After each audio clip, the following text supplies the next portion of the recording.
አግዙኝ ብሎ የጸለያለ አግዙኝ ብሎ የጸለያለ በስጋ ለተለዩት መጽሐፍ ቅዱስ ላይ ቃል በቃል መጽሐፍ አይተጠበቅበትም ልክ መንፈስ ቅዱስን አግዘኝ ብሎ ቀጥታ የጸለየ እንደሌለ ማለት ነው ስለዚህ መጽሐፍ ቅዱስ ተቀላላ ላይ ማንንም አግዘኝ ብሎ ወደ በስጋ ወደ ሞተ ፍጡር የጸለየ የለም ማለት ነው መጽሐፍ አይተጠበቅበትም መጽሐፍ ይተጠበቅበታል ብለ የለም ከታዲያ ከሌለ ከየት አምጥታችሁ ነው ወደ ሞቱ አንተ ከየት አምጥተህ ነው ለመንፈስ ቅዱስ የምትጸልየው አንተ መንፈስ ቅዱስ እኮ አምላክ ነው እንዴት ከፍጡር ጋር ይነጻጸራል አይ ከየት አምጥተህ ነው የምትጸልየው ወደ መንፈስ ቅዱስ ይጸልያል እሱ እግዚአብሔር ወይ ብለህ በጸልይ መንፈስ ቅዱስ እግዚአብሔር ነው አምላክ ከየት አምጥተህ ነው ከፍጡር ጋር እንዴት ይነጻጸራል ከየት አምጥተህ ነው ወደ አምላክ ናቸው እነሱ አንተ ተረጋጋ እባክህ ያልተባለ አታውራ በግልጽ መስዋዕት ያቀርባሉ ይላልና ከየት ነው እሱኛው መልስ የመጣው ከየት መሰለህ በአዲስ ኪዳን ጊዜ ኦርቶዶክስ ሁሉ ነገሯ የብሉይ ኪዳን ነው ብለው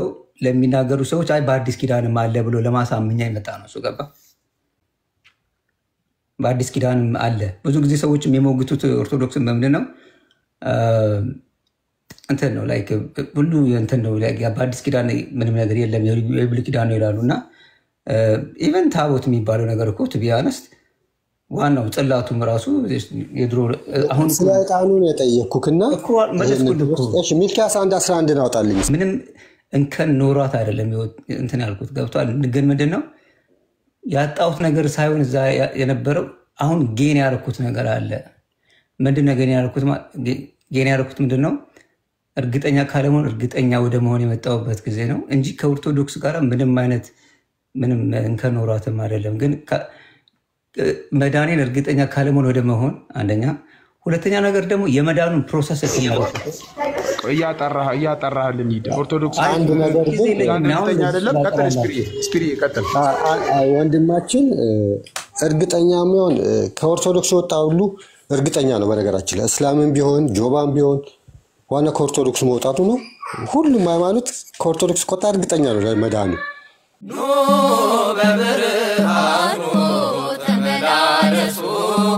ተመላለሱ ኖ በብርሃኑ ተመላለሱ አሁን እኮ ያወራው ያለው ስለ ቤዛነት ምን ማለት ነው ነገር ይወል እዚህ ጋር ሰይጣን ወደ ዓለም ኃጢአት እንዲገባ ምክንያት የሆነችው ሔዋን አይደለችም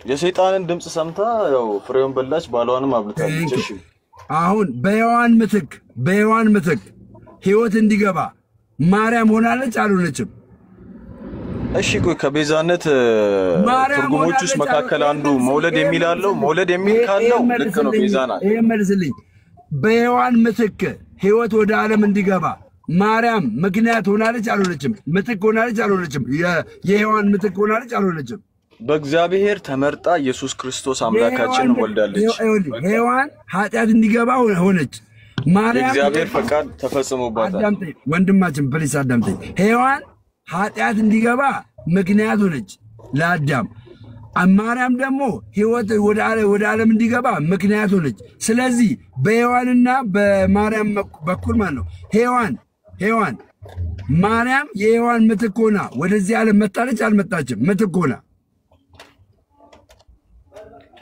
ሆና መጣለች የሚል ጥቅስ አሳየኝ አሁን አንተ ሎጂክ ነው እያወራ ያለው የራስህን ሐሳብ ነው እዚህ ጋር እያወራ ያለው እንጂ መጽሐፍ ቅዱሳዊ አድርጋ አውራሲ ኃጢአት ወደ ዓለም የገባው በማን ነው በአዳም ነው አይደል ኃጢአት ወደ ዓለም የገባው እሱን ማን ጠየቀ እሱን እኮ የጠየቀ ሰው የለም ኃጢአት ወደ ቆይ እንዴት አደራችሁ ሰላም ናታኒ ሁሉ ሰላም እንዴት ናችሁ አሮን አሎ ሰላም ነው እንደው በመሰረቱ የመጀመሪያው ነገር ምንድነው የእመቤታችን ቤዛነት ከመውራታችን በፊት በፕሮቴስታንቲዝም ኢየሱስ ክርስቶስ የዓለም ቤዛ አይደለም ብለው የሚያወሩና የሚያምኑ ስላሉ እነሱን ማሳመን ይኖርብናል ከዛ በፊት ግን የቅዱሳን ምልጃ ላይ ያነሳውን ነገር አንዴ መልሼልህ ወደ ቤዛነቱ ትሄዳለን ማለት ነው ማለት በጥልጥል ከሚቀር እና ወንድማችን አሮን ምን ብለህ ነበር በሁሉ ቦታ መገኘት አለባት የሁሉንም ጸሎት ለመስማት ብለህን ነበር የእግዚአብሔር ባህሪ ሊኖራት ይገባል ዮሐንስ ሰው ነው ወይስ የእግዚአብሔር ባህሪ ነው ያለው? ዮሐንስ ሰው ነው።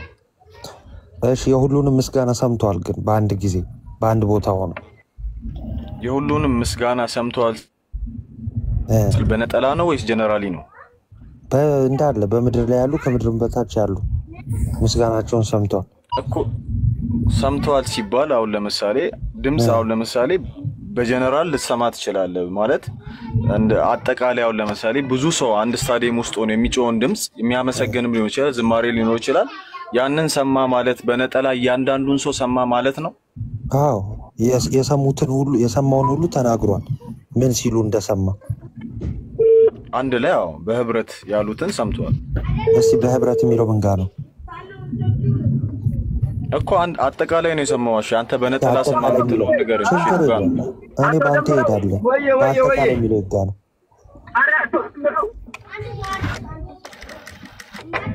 እሺ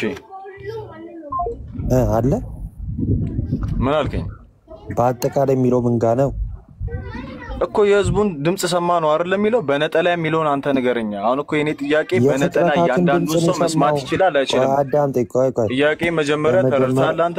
አዎ ተረድቻለሁ። በመጀመሪያ ተረዳኝ፣ ልድገምልህ። አልሰማኝም ይመስለኛል። እኔ ያልኩት ተረድቻለሁ። ቢሊየን ህዝብ ምድር ላይ ቢኖር አይሰማህም? አንድ ፍጡር የሆነ አካል ይሰማሃል? ፍጡር የሆነ አካል 8 ቢሊየን ህዝብ ምድር ላይ ቢኖርና ወደዛ አካል ቢጸልይ የየራሱን ሐሳብ ቢናገር ያ ሰው ሊያዳምጠው ይችላሉ የሚል ጥያቄ ነው። እኮ አንዴ የኔ ምንድነው አሁን የራስን ብቻ እያወራህ ነው ማለት ነው። ለምሳሌ ቅድም ምን አድርክ?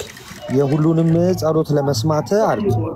ለምሳሌ የሁሉንም ጸሎት ለመስማት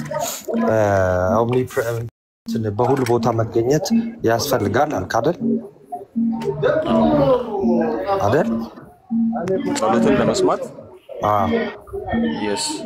ራዕይ 5 ላይ የተጻፈው ደግሞ የሁሉንም ምስጋና ከምድርም ያሉ ከምድርም በታች ያሉ በሰማይም ያሉ ሲያመሰግኑ ሰምቷል። ዮሐንስ በሁሉ ቦታ ስለተገኘ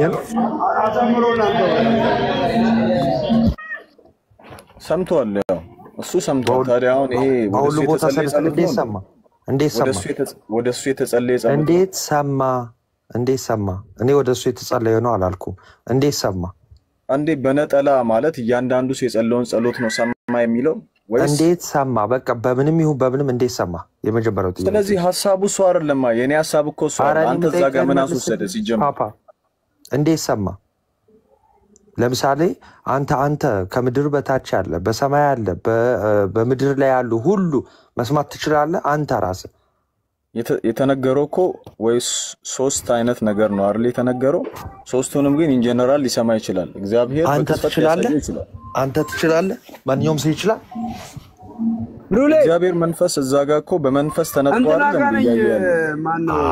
ስለዚህ እግዚአብሔር አግዞት ነው ማለት ነው። እግዚአብሔር ገልጾት ነው ማለት ነው። እሺ አሁን አንተ አሁን ይሄን ጥቅስ ያመጣኸው ነው አይደለ? ሰማት ትችላለች ለሚለው ሐሳብ ማስረጃ ነው አይደል? አዳምጠኝ። ነው አይደለም? እሺ በል አይደለም ነው እየመለስክ አይደለም። ባይዘወይ ነው አይደለም? ምኑን ነው አይደለም የምትለኝ? እሺ ጥያቄን ልድገምልህ። በምድር ላይ ያለውን በሰማይ ያለውን ከምድር በታች ያለውን አንተ መስማት ትችላለህ? እኔ እኮ ከዛ አንፃር ነው እየነገርኩ ያለው። አረ በእናትህ ፍጡር እንደመሆኔ መጠን ጥላቻ ብቻ እንዳይመስልብህ እምጠይቅህ ብቻ እንዳይመስልብኝ አይደለም። አሁን እኔ በህይወት ያለው ሰው ነኝ አይደለ? ለምንድን ነው እኔ መስማት የማልችለው? እሺ በህይወት ያለ ሰው መስማት ይችላል? ቆይ ልነግርህ ነው። ለምንድን ነው እኔ መስማት የማልችለው ነው በቃ ጥያቄ። ገብቶሃል? በህይወት ያለ ሰው መስማት ይችላል ነው። ልዩነታችን ምንድን ነው? ልዩነታችን ምንድን ነው? እኔ እኮ እየጠየቅኩ እኮ ነው። መስማት ትችላለህ ወይ አንተ? በምድር ሁሉ ሲያመሰግኑ አሁን መስማት ትችላለህ? አልችልም። ለምን? ከዛ አንፃር ነው ጥያቄ። ምክንያቱም ፍጡር ነኝ እኔ፣ የእግዚአብሔር ባህሪ የለም። ዮሐንስ ፍጡር አይደለም? ዮሐንስ እዛ ጋር በመንፈስ ተነጥቆ ይላል እኮ ለኛ አይደል እንዴ መልእክቱን እንዲጽፍ እግዚአብሔር ያሳየው። ስለዚህ የት ነበረ ይሄን መልእክት ሲጽፍ? ይሄን ነገር ሲያይ የት ነበር? ፍጥሞ ደሴት ላይ ታስሮ በነበረበት አይደል እግዚአብሔር ያሳየው። ስለዚህ ፍጥሞ ደሴት ማለት ምድር ላይ ያለች ናት አይደል? ያለች ናት። ስለዚህ የሆነ ቦታ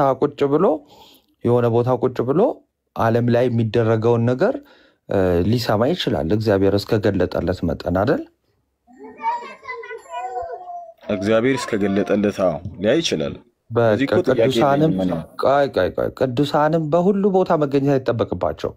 ልክ ዮሐንስ በሁሉ ቦታ እንዳልተገኘ ቅዱሳንም ኢንቮክ የምናደርገውን ለመስማት በሁሉ ቦታ መገኘት አይጠበቅባቸውም። የመጀመሪያው ነገር ምንድን ነው?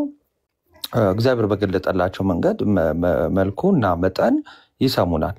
ኢንቮክ የምናደርገውን የመጀመሪያው ነገር ምንድን ነው? እግዚአብሔር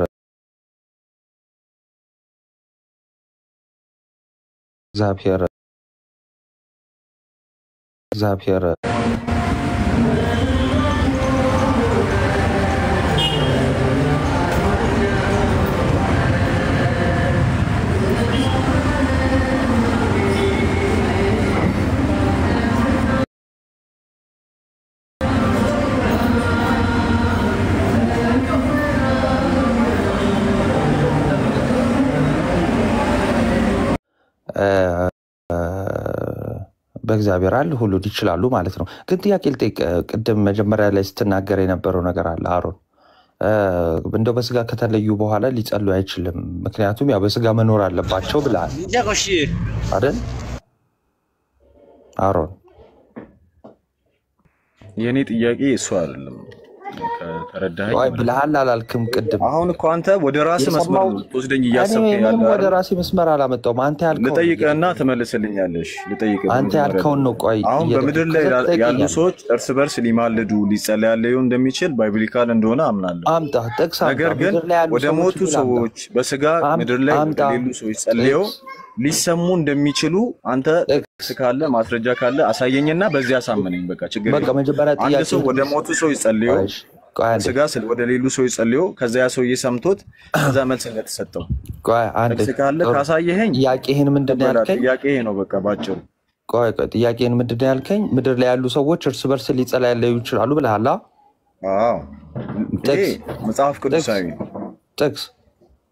ጥቅስ ጳውሎስ ቅድም እኮ ተናገረ እኮ ጸልዩልኝ ጳውሎስ አለና ምድር ላይ ያሉ ብቻ ናቸው የሚጸልዩ ጸሎት የሚያቀርቡት አለ። በሰማይ ያሉ ሰዎች ለምድር ላሉ ሰዎችን ሰምተው ይጸልዩላቸዋል ወደ እግዚአብሔር የሚል ጥቅስ አለ። ለምሳሌ አንደኛ ቆሮንቶስ ምዕራፍ 12 ላይ እርስ በርስ ብልቶች ይተሳሰቡ አለ። ቅዱሳን በስጋ ከተለዩ በኋላ ከብልትነት ይቆረጣሉ? ይቆረጣሉ አይቆረጥም የሚል መጽሐፍ ቅዱስ ላይ ካለ አሳይ። አንተ ብልት ነህ? እኔ ብልት ነኝ ብዬ ነው የማምነው። ስትሞት ትቆረጣለህ? እቆረጣለሁ ሳይሆን ከነሱ ጋር ያለኝ ህብረት ግን ኦልሬዲ ከሞቱ በኋላ ይቆማል ማለት ነው። እኔ ከእግዚአብሔር ጋር ያለኝ ህብረት ነው የሚቀጥለው።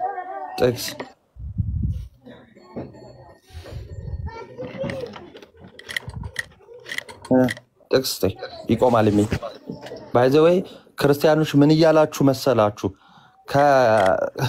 ከክርስቲያኖች ጋር ያላችሁ ህብረት ቆመ ማለት ነው ከክርስቶስ ስጋነት ወጣችኋል ማለት ነው። ዝም ብላችሁ እዩ ብቻ ፕሮቴስታንቲዝም ወዴት እንደሚወስዳችሁ ማለት ነው። ከጌታ ጋር ያላችሁ እዚህ ጋር ፖለቲካ አትስራ። ፖለቲካ እንድትሰራ አይደለም። አንተ ጥቅስ እስክታወጣ ነው እኔ የማወራው። እኔ ጥቅስ ስጠይቅ ጥቅስ ሰተኛል እንዴ? ይሄ እኮ ለምሳሌ ወደ ሙታን ጸልዩ የሚል መጽሐፍ ቅዱስ ላይ አለ። እያንዳንዱ ወደ ሞቱ ሰዎች ጸልዩ የሚል የመጽሐፍ ቅዱስ ጥቅስ ካለ ነገር አንዴ አልሞቱም፣ ሕያዋን ናቸው፣ በክርስቶስ ያመኑ ናቸው። በስጋ ሞቷል አልሞተም? በስጋ ሞቷል አልሞተም? እሺ ከዛ በፊት ሞት ማለት ባይዘው አንዴ በቃ ጥቅስ ከሌለ ላውራ ነኝ። ለምን ጥቅስ ከሌለ ሳይሆን እኔም ልጠይቃ የአንተ አይነት ጥያቄ ልጠይቅ። ጳውሎስ እሺ ወደ ሞቱ ወደ አብርሃም ጸልዩዋል? አንዴ አማልደኝ ብሏል? ሰሌም ቮኬሽን ጴጥሮስ ጸልዩዋል? አረ አንዴ ኢየሱስ ክርስቶስ ራሱ አሮን የምትባል አባቶች በኋላ የመጣ ነው አይደል? ኢየሱስ ክርስቶስ በስጋ ጸልዩዋል? ወደ እነሱ ነው ጥያቄ። ጎበዝ በቃ ሚውት አድርግ። በቃ ልመልስልህ። ጥላቻ ብቻ ነው ወሬ ውስጥ የሚሰማው። ጥላቻ አይደለም። አሁን እያወራን ያለ የቅዱሳን ምልጃ ነው አይደለም? የቅዱሳን ምልጃ ነው፣ ኢንቮኬሽን አይደለም። የቅዱሳንን ምልጃ ነው። ቅዱሳን እንደሚያማልዱ ታምናለህ? መጀመሪያ ቅዱሳን በምድር ላይ ያሉ ሰዎች አዎ ይማልዳሉ፣ ይጸልያሉ። ምድር ላይ ሰማይ ላይ አላልኩም። በቃ ቅዱሳን በስጋም የተለዩ ምድር ላይ እኮ የተጻፈው ያንን ነው። ታዲያ እርስ በርሳችሁ ህብረት አድርጉ፣ ጸልዩ፣ ተጸልያሉ ተብሎ ተጽፏል። ጥሩ። ስለዚህ እመቤታችን አንዷ ከቅዱሳን መካከል አንዷ ናት። ትማልዳለች ታማልደናለች ወይ ትለምንልናለች ብለህ ታምናለህ? እሷ በሰዓቱ የተሰጣትን ትእዛዝ አሁን ትለምንልናለች ብለህ ታምናለህ ወይ? አላምንም፣ ጭራሽ አላምንም። በቃ የሞቱ ሰዎች ስለኔ ይጸልያሉ ብዬ አላምንም። መጽሐፍ ቅዱሳዊ አይደለም። በቃ አንተ መጽሐፍ ቅዱሳዊ አድርገህ አሁን አሳየን። በቃ ጥያቄ አቁምና ጥያቄ አቁም። እዚህ ጋር የሚሰሙት ሰዎች አሉ። ለኔ ሳይሆን ጥላቻ ምናምን እያልክ ፖለቲካ አትስራ እኮ። በቃ መልስ። በቃ እንደሱ ሚውት ልክ እኔ ሳወራ አትደረብ። እሺ ጥላቻ እንደሆነ ላሳየ ነው። በነገራችሁ ላይ ከፕሮቴስት አሁን ይሄ ልጅ ፕሮቴስታንት ነው እና በፕሮቴስታንት ዲኖሚኔሽን ውስጥ ቅዱሳን ያማልዳሉ ብለው የሚያምኑ አሉ። ለምሳሌ ይለምናሉ ብለው የሚያምኑ አሉ። ባይዘወይ ከፕሮቴስታንት ውስጥ ራሱ ማለት ነው። ለምሳሌ መካነ ኢየሱስ ቅዱሳን ይለምናሉ ብለው የሚያምኑ አሉ። እኛ የቅዱሳንን ምልጃ እንዴት ነው የምናየው ነው የመጀመሪያው ነገር ማለት ነው። የቅዱሳን ምልጃ በቃ ይሄው አንደኛ ቆሮንቶስ ምዕራፍ 12 እርስ በርስ ብልቶች ይተሳሰባሉ። ቅዱሳን በስጋ ከተለዩ በኋላ ከብልትነት ይወጣሉ የሚል አስተምህሮ ያጋንንት ነው። ይሄው ደግሞ አለው ያጋንንት ነው፣ ከሰይጣን ነው፣ ከክርስቶስ አይደለም። እሺ ከክርስቶስ አይደለም። ከክርስቶስ ህብረትነት ከክርስቶስ አካል ይወጣሉ ብያለሁ። በመጀመሪያ ደረጃ አንተ ረሚታ አድርግ በእናትህ ወይ አስወርደኝና ፖለቲካን ቀጥል።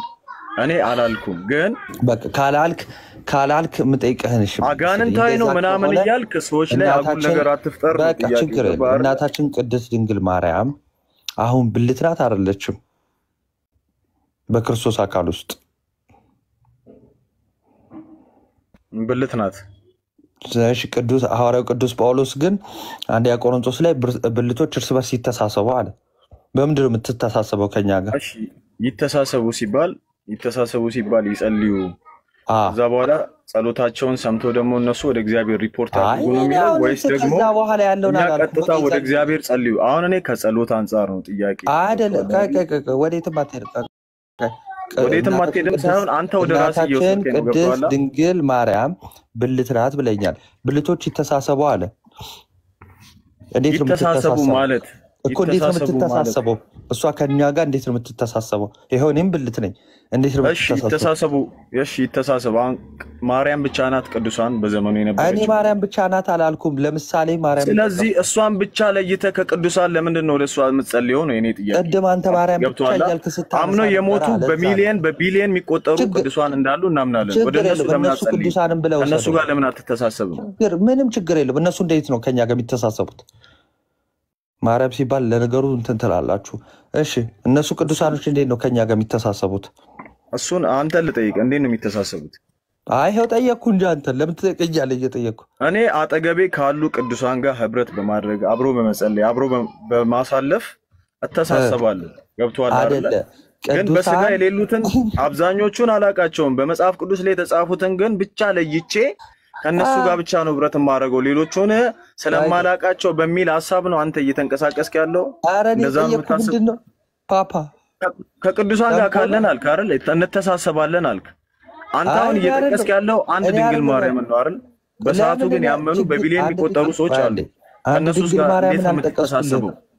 አንድ ድንግል ማርያምን አልጠቀስኩልህም። ይሄው ቅዱሳን ሩጫቸውን ጨርሰው የሄዱ ቅዱሳን ሐዋርያት ቅዱሳን ተጋድሏቸውን የጨረሱ ከጌታ ጋር ያሉ ብልቶች ናቸው።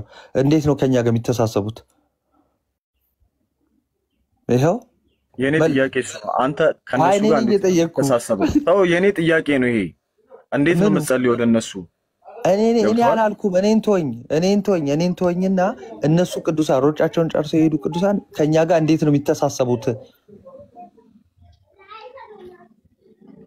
መጽሐፍ ቅዱሳዊ የሆነ ሐሳብ ስለሌለ ለዚህ መልስ ልሰጥ አልችልም። ከተጻፈው ውጪ መናገር ስለማልችል ሐዋርያው ቅዱስ ጳውሎስ ግን ይተሳሰቡ አለ። ይተሳሰቡ ሲል በጸሎት ነው አይደለም? ወደ እነሱ ጸልዩ። እኔ ወደ እነሱ ስለመጸለይ አላልኩም። በጸሎት ነው አይደለም? ይሄንንም ሐሳብ እርግጠኛ አይደለሁም። ምክንያቱም ስለዚህ ካላወቅ ቆይ በቃ ምክንያት ልንገራ። ሚውት አድርገው እባክህ። ካላወቅም ተጠየቅ አላወቅ ሚውት አድርገው።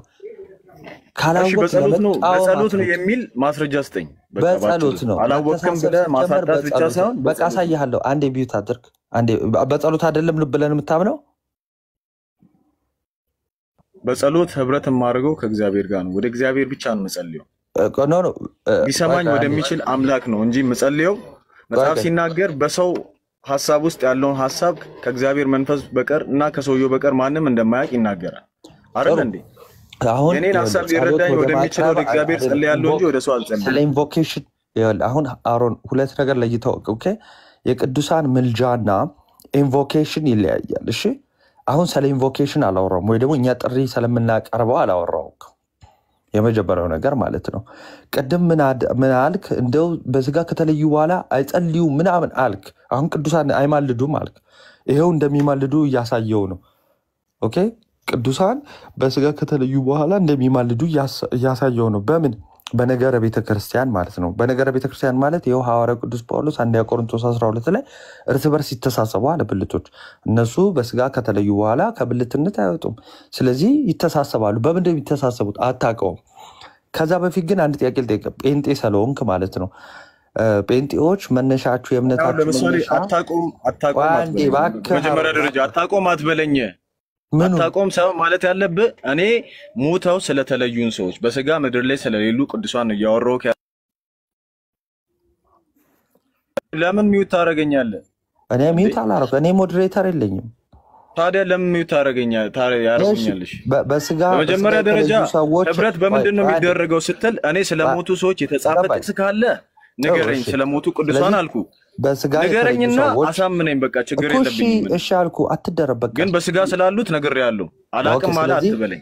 በስጋ የተለዩ ሰዎች አይጸልዩም ነው የምትለው አንተ ማለት ነው አይደል? እኔ ወደ እነሱም አልጸልይም ለእኔም ደግሞ ይጸልያሉ ብዬ አላምንም። ምክንያቱም አልተጻፈም። ከተጻፈ አሳየኝ ነው በቃ እኔ ጥያቄ። ኤልያስ ይጸልይልሃል? በስጋ አልተለየም። ለምሳሌ ከጌታ ጋር ነው። ኤልያስ ይጸልይልሃል?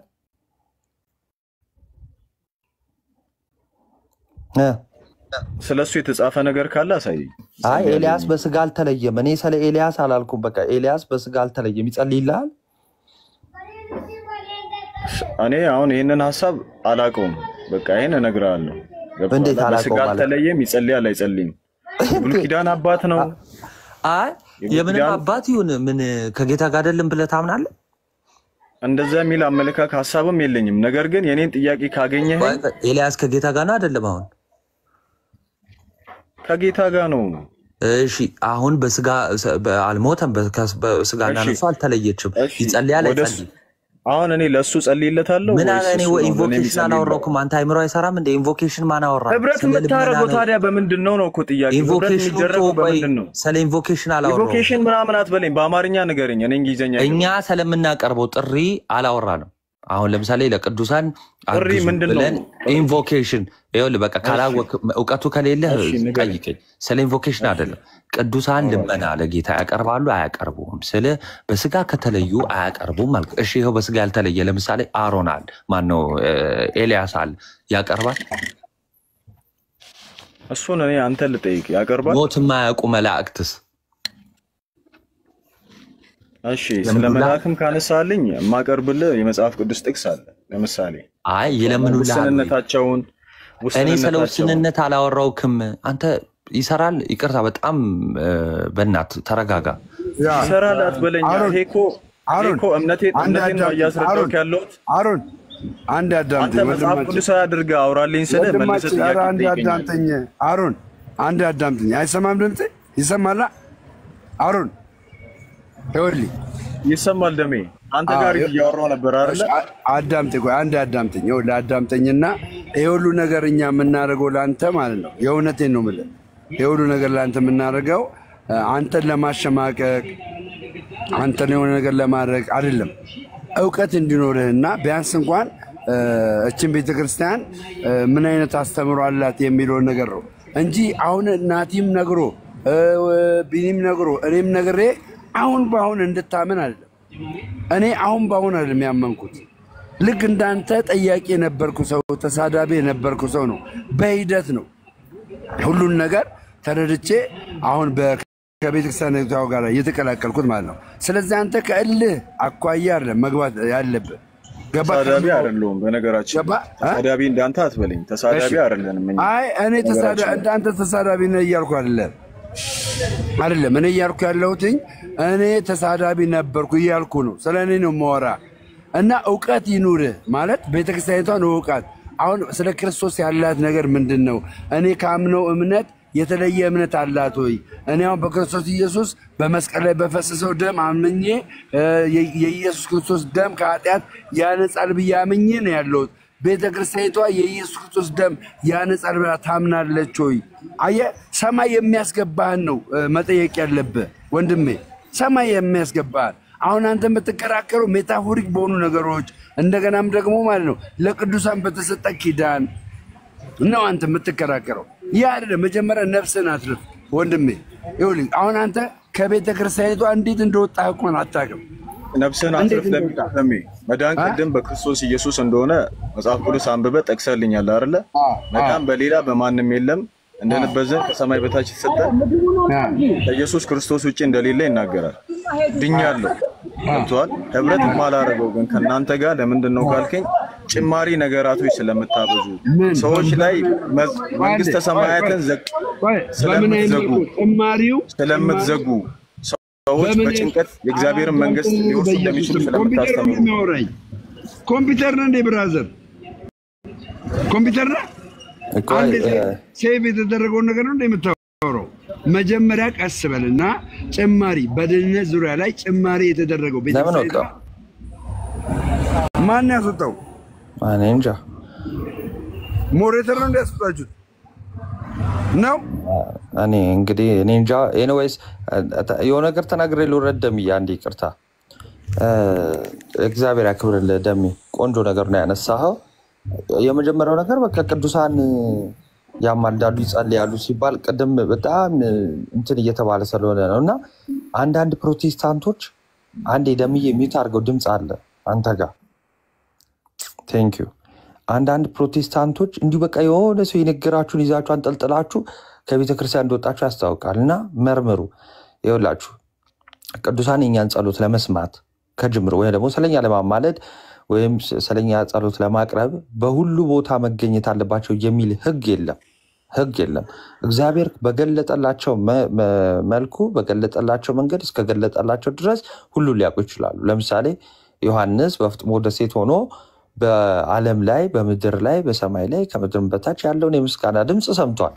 ያ ማለት ግን በፍጡር ሎጂክ ወይ ደግሞ በፍጡር ቲዮሪ የሚሆን አይደለም። እግዚአብሔር እስከገለጠለን መንገድ ሊሰማ ይችላል። ኦኬ፣ ይሄ እግዚአብሔር ስጦታ ነው። ሐዋርያት ሥራ ምዕራፍ 5 ላይ ቅዱስ ጴጥሮስ በቦታው ሳይኖሩ ግን የተደረገውን ነገር ሊያውቁ የቻሉት መንፈስ ቅዱስ ስለገለጠላቸው ነው። ይሄ በብሉይ ኪዳን በአዲስ ኪዳንም አለ። ስለዚህ እግዚአብሔር እስከገለጠው ድረስ ነገሮችን ሊያውቁ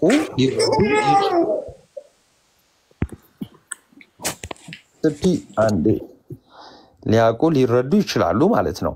ከዛ ግን የመጀመሪያው የተነሳውን ነገር እየመለስን እንሂድ ባጭሩ አድርጌ። ያው እነ ሲፒ መጥተዋል፣ እነ ቢኒም ይመልሳሉ። የመጀመሪያው ነገር እንደው እግዚአብሔር ምን ብሎ ነው ጸሎት የሰጠው? አባታችን ነው ይበሉ ብሎ እንድንቀርበው አድርጉ። ቅርባችን፣ አዎ ቅርባችን እና ስትሏቸው እና ለምን ሌላ ምልጃ ያስፈልጋል? ቅዱሳን እንደዛ ከሆነ አንተ ለምን ፓስተርን ሄደህ ለምንልኝ ትለዋል? እንደዛ ከሆነ ትላላችሁ ፕሮቴስታንቶች ሄዳችሁ ፓስተሮቻችሁን ለምኑልኝ ለምን ትላለህ? ይኸው አባታችሁ ነው ተሰጥቷል፣ ዝም ብለህ ለምን፣ ሌላ ቦታ አትሄድ። ለምን እርስ በርስ ለምኑ ተባለ? አባታችሁ ነው ተሰጥቶ የለ እንዴ? ኦኬ፣ ለምን እንደዛ ይሆናል? ስለዚህ የመጀመሪያው ነገር ምንድነው? የሚያነሱት ሐሳብ ዝም ብሎ የጥላቻና የመቃወም ስለሆነ ነው። ሐዋርያው ቅዱስ ጳውሎስ ግን በጢሞቴዎስ መልእክቱ ምን አለ? በእግዚአብሔር በጌታ ፊት ምን ያስደስታል አለ? ጌታን ምን ያስደስተዋል አለ? ሰው ስለ ሰው ሲጸልይ ያስደስተዋል አለ። ስለዚህ ቅዱሳን በስጋ ከተለዩ በኋላ ራሱ በስጋ ከተለዩ በኋላ ራሱ የአገልግሎታቸው ይቆማል የሚባል ነገር የለም። ቅዱሳን በስጋ ከተለዩ በኋላ የሚቆመው ምንድነው? ሩጫቸው ነው የሚቆመው። ይሄ ምድራዊ ኑሯቸው ይቆማል። በቃ ምድራዊ ኑሮ ማለት ምንድነው? መራብ፣ መጠማት፣ መቸገራቸው፣ መውደቅ፣ መነሳታቸው ይሄ ይቆማል። በቃ ሩጫቸውን ይጨርሳሉ። ይሄኛው ከዛ ግን እንደው አብልጠው ነው የሚለምኑት። ከጌታ ጋር ይነጋገራሉ። አዎ ጌታን ያመሰግናሉ። አዎ ቀደም ወንድማችን መጀመሪያ ምን ብሎ ነበረ? ከብልትነት ይቆረጣሉ ሳይሆን ያላቸው ግንኙነት ግን ከሌሎች ብልቶች ጋር ያላቸው ግንኙነት ይቋረጣል። ያ ማለት ከክርስቶስ አካልነት ወጥተዋል ማለት ነው። ይሄ ነገረ ቤተክርስቲያን የሚያዛባ ነው። ስለዚህ ቅዱሳን ይለምናሉ ስንል ስለኛ እንዴት ነው? ቅዱሳን እኛን ያግዛሉ። በምን? በልመና። አንደኛ ቆሮንቶስ ምዕራፍ 12 እንደሚናገር ብልቶች እርስ በርስ ይተሳሰቡ ይላል። በቃ ምድር ላይ ያሉ ይላል አይልም። በቃ ብልቶች ሁላችንም ብልቶች ነን አለ። ሐዋርያው ቅዱስ ጳውሎስ። ከዛስ ብልቶች እርስ በርሳቸው ይተሳሰቡ እንጂ መከፋፈል እንዳይኖራል። ስለዚህ መተሳሰብ በምንድን ነው? አንደኛው በጸሎት ነው። በጸሎት ይተሳሰባሉ። ይሄው እንደዛ መሆኑን ደግሞ ራሱ ሐዋርያው ቅዱስ ጳውሎስ በጢሞቴዎስ መልእክቱ ላይ ለሰው ልጆች ሁሉ ጸሎትና ልመና ምልጃን አቅርቡ ሲል እናየዋለን ማለት ነው ምዕራፍ 2 ላይ። ስለዚህ በልመና ይተሳሰባሉ ማለት ነው። ስለዚህ እነሱ ቅዱሳን ለኛ ልመናን ያቀርባሉ። ኦኬ ይገዛን ያቀርባሉ። እኛ ደግሞ አግዙን እንላለን። ኢንቮኬሽን ደግሞ ማለት በቃ ሌላ ምንም አይደለም። በቃ ይሄው አግዙን፣ በጸሎታችሁ አግዙን ብለን ኢንቮክ እናደርጋለን ማለት ነው። ከዛስ ምን አይነት ፕሮቴስታንት ምን አይነት ነገር ያቀርቡላችኋል? ኖ አንድ ሰው በስጋ ከተለየ ምን ይሏችኋል? አንድ ሰው በስጋ ከተለየ ሊለምን አይችልም ይሏችኋል። ይሄ መጽሐፍ ቅዱሳዊ ባክግራውንድ የለም። ምንድነው ሊለምን አይችልም? ራእይ ላይ ባይዘዌ የታረዱ ነፍሳት ሲለምኑ አይተናል። የለመኑት ፍርድ ቢሆንም ግን ሲለምኑ አይተናል። ኦኬ የታረዱ ነፍሳት ሊለምኑ ይችላሉ። በፕሮቴስታንት አያስኬድም ባይዘዌ። ለዛ ነው እነ ሉተር የቅዱሳንን ምልጃ የተቀበሉት ማለት ነው፣ ስለሚያውቁት ነው። ከዛ በኋላ የመጡ ናቸው። አሁን የ100 ዓመት ዕድሜ ያላቸው ጴንጤዎች ናቸው እንደዛ የሚሉት። ሉተራን እንኳን አይሉም እንደዛ። ኦኬ ከዛስ እሺ በስጋ ያልተለዩ እነ ኤልያስስ አይኔ እንጃ አናቅም። እሺ መላእክትስ ሞት የማያውቁት እኛ እንደው አናቅም። ምንም መልስ የላቸውም ባይዘው። በነገራችን ላይ ምንም ለሚያወሩት መልስ ራሳቸው በራሳቸው ስለሚጋጩ ማለት ነው። እሺ እና የመጀመሪያው ነገር ማየት ያለብን ምንድነው? ቅዱሳን ስለኛ የሚለምኑበት ምክንያት ብልቶች ከመሆናቸው አንፃር አግዙኝ ብሎ የጸለያለ በስጋ ለተለዩት መጽሐፍ ቅዱስ ላይ ቃል በቃል መጽሐፍ አይጠበቅበትም። ልክ መንፈስ ቅዱስን አግዘኝ ብሎ ቀጥታ የጸለየ እንደሌለ ማለት ነው። ስለዚህ መጽሐፍ ቅዱስ ጠቅላላ ላይ ማንም አግዘኝ ብሎ ወደ በስጋ ወደ ሞተ ፍጡር የጸለየ የለም ማለት ነው። መጽሐፍ አይጠበቅበትም። መጽሐፍ ይጠበቅበታል ብለን የለም። ታዲያ ከሌለ ከየት አምጥታችሁ ነው ወደ ሞቱ ፍጡራን? ከየት አምጥተህ ነው ለመንፈስ ቅዱስ የምትጸልየው? መንፈስ ቅዱስ እኮ አምላክ ነው። እንዴት ከፍጡር ጋር ይነጻጸራል? ከየት አምጥተህ ነው የምትጸልየው? ወደ መንፈስ ቅዱስ አምላክ ነው እሱ። እግዚአብሔር ወይ ብለህ ብትጸልይ መንፈስ ቅዱስ እግዚአብሔር ነው፣ አምላክ ነው። ከየት አምጥተህ ነው? ከፍጡር ጋር እንዴት ይነጻጸራል? ከየት አምጥተህ ነው? ወይስ አምላክ ናቸው እነሱ? አንተ ተረጋጋ እባክህ፣ ያልተባለ አታውራ። ከየት አምጥተህ ነው ወደ መንፈስ ቅዱስ? ከእግዚአብሔር ጋር ነጻጸርካቸው አምላክ ናቸው ወይ ነው እኮ የምልህ። ወይ ጥያቄን እንኳን ልጨርስ። እንዴ ምንድነው አንተ አፈን ይበላል? ቤት ውስጥ አታውራም እንዴ? ምን ሆነ ነው? ልጨርስ ጥያቄን እንኳን። እንዴ ጥያቄን እንኳን ሳልጨርስ ትመልሳለህ እንዴ? መጽሐፍ ቅዱስ ላይ ወደ መንፈስ ቅዱስ የጸለየ የለም አለ መልስልኝ። መንፈስ ቅዱስ እግዚአብሔር ነው። ወደ እግዚአብሔር ስትጸልይ ወደ መንፈስ ቅዱስ ማነው አላልኩም? ይኸው ታዲያ ወደ መንፈስ ቅዱስ የጸለየ አለ የለም? መንፈስ ቅዱስ እግዚአብሔር ነው። ወደ እግዚአብሔር ስትጸልይ ወደ መንፈስ ቅዱስ ነው። ፍጡራንን ከእግዚአብሔር ጋር እንዴት ታነጻጽራለህ? አንተ ለማን የምትጸልየው? ለአብ ነው? አሁን ወዴትም አትሸሽም። ወደ ፍጡራን የጸለየ ካላሳየን ቤሊ አዳም ልክ እውቀት እንዳለው ሰው አንተ ችግር የለውም። በስነ ምግባር ስለተወገዝክ ነው የቀውሱ ሌላ ሰው እኔ አንተ እንዲያስገባው የኢየሱስ ስም እንድነግረኝ ነው። ይመልሱልኛ። አሁን ወደ ፍጡራን የጸለያለ ወይ? የኢየሱስ ስሙ ማን ነው? የኢየሱስ ስም ይመልሱልኝ። አታስቀይስ። የኢየሱስ ነገር አንተ እውቀት የለህም። እኔ በእርግጠኝነት ማወራ ይመልስልኝ አልኩህ እኮ። ከዛ ፍጥረት ከጠቅላላ መጽሐፍ ቅዱስ አንድ ቃል የለም አለኝ እኮ። መጀመሪያ እውቀት ይኑር። ሁሉ ጊዜ ጥላቻ ዘመንን ሙሉ ለፍጥሯን የሰገደ ብለህ ትላለህ። ጥያቄ እንኳን ቀይረ አቅርብ። ጥያቄ ቀይረ መቅረብ አለበት። ቀይረ አቅርብ። ሁሌ ይህንን ነው እንደምጠይቀው። በስመ አብ ምን አይነት እንዴ! አንተ የኦርቶዶክስ እናቶች እኮ ከአንተ በተሻለ እውቀት አላቸው። በስመ አብ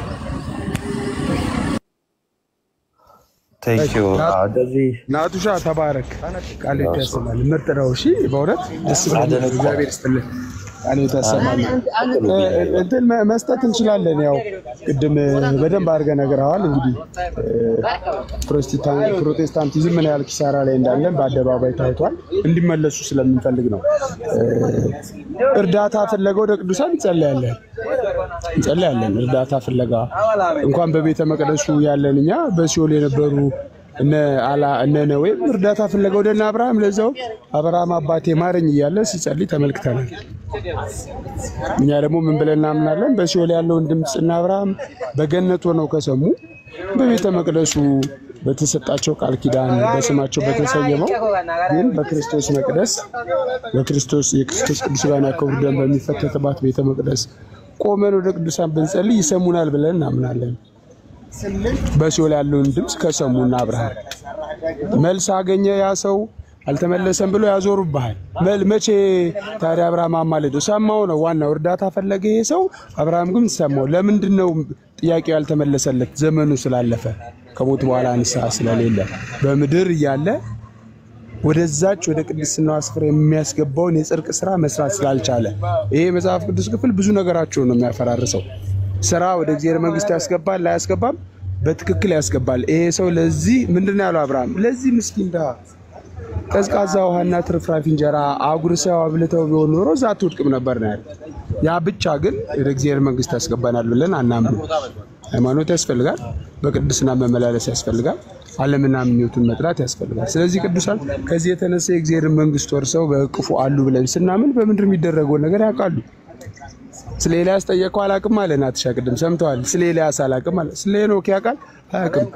ሄኖክ ግን በምድር ላሉ ሰዎች በአጽድነት ያሉ ቅዱሳን ሲጸልይላቸው መልአኩ እጁን ይዞ ሄዶ አሳይቶታል። በምድር ያሉ ሰዎች ወደ እግዚአብሔር መንግስት እንዲገቡ በባክህ ጥበብን መንፈሳዊ ዕውቀትን ስጣቸው ያሉ ሲጸልዩ መጽሐፈ ሄኖክ ምዕራፍ 17 ቁጥር 1 ላይ ተመዝግቦልን እናገኛለን። አሁንም ይህን ስጠቅስ መጽሐፈ ሄኖክን አንቀበልም ይላል። ሐዋርያት ደግሞ ሄኖክን እየጠቀሱ ሲሰብኩ ተመልክተናቸው። ስለዚህ በቃ ሽሽት ነው፣ ዘመናቸው ሙሉ ሽሽት ነው፣ ዘመናቸው ሙሉ ማምለጥ ነው፣ ዘመናቸው ሙሉ ምክንያት መስጠት ነው። ኑ ከላይ ቅድም ከተነሳንበት ከዘላለሙ አምላክ ክርስቶስ ኢየሱስ ቤዛነት አንስተን ዝቅ እያልን ደግሞ ለቅዱሳን የተሰጠውን ጸጋና የስሙ ቅዱሳን ደግሞ እንዴት እንደሚገለጡ እነግራቸዋለን ለማለት ነው። ናትሻውን በድጋሚ ቃልዎት ያሰማልን። እግዚአብሔር ይስጥልን። ተባረክ ናትሻ። ስፒሪየም ስለመጣ ለስፒሪየም እድል ልስጠው ብዬ ነው።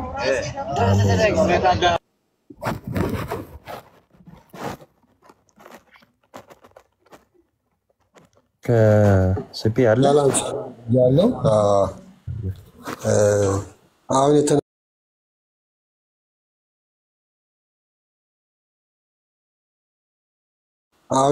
አሁን እኛ ሲሆን ላለው ሰው አይደለም አማልዱ የምንለው የጻድቅ ሰው ጸሎት ነው ኃይል የሚያደርገው። አልዓዛር አልለመነም አይደለም በሰማይ በምድር እንኳን አብርሃም ሲጸልይ ለሶዶምና ለጎሞራ አልተሰማም። ለምን? እዛ ቁጥሩ እግዚአብሔር የፈለገውን ቁጥር አላገኘም። ሐሳቡን ስለምታውቁት እና ኤርሚያስም ጸልየው አልተሰሙበት ጊዜ አሉ። ሰዎቹ ልባቸው ስለደነደነ እንደዚህም የተሰሙበት ቦታም አለ። ጸሎት ምልጃ ቀጥታ በቃ አንዱ ማለደ ሳይሆን ምልጃው ከማን ነው የሚለውም እኮ መጽሐፍ ቅዱስ ላይ ይናገራል። የጻድቅ ጸሎት ነው የሚለው የኃጢአተኛ አይደለም። ስለዚህ በምንም ታምር ሊሰማ አይችልም። እኛ ሲኦል ያሉት ማለዱን ለመኑልን አይደለም። ከዙፋኑ በታች ሆነው ጻድቃን 24 ሰዓት የሚያመልኩት እነሱ ለኛ ለመኑ ነው። የሐዋርያት ራእይ 7 ከ14 ስንጀምር 13 ስንጀምር እንደዚህ ይላል። ከሽማግሌዎቹም አንዱ ተመልሶ እነዚህ ነጭ ልብስ የለበሱ እነማን ናቸው? ከወዴት መጡ አለኝ ይላል ዮሐንስ። እኔም ጌታ ሆይ አንተ ታውቃለህ አልሁት አለኝ።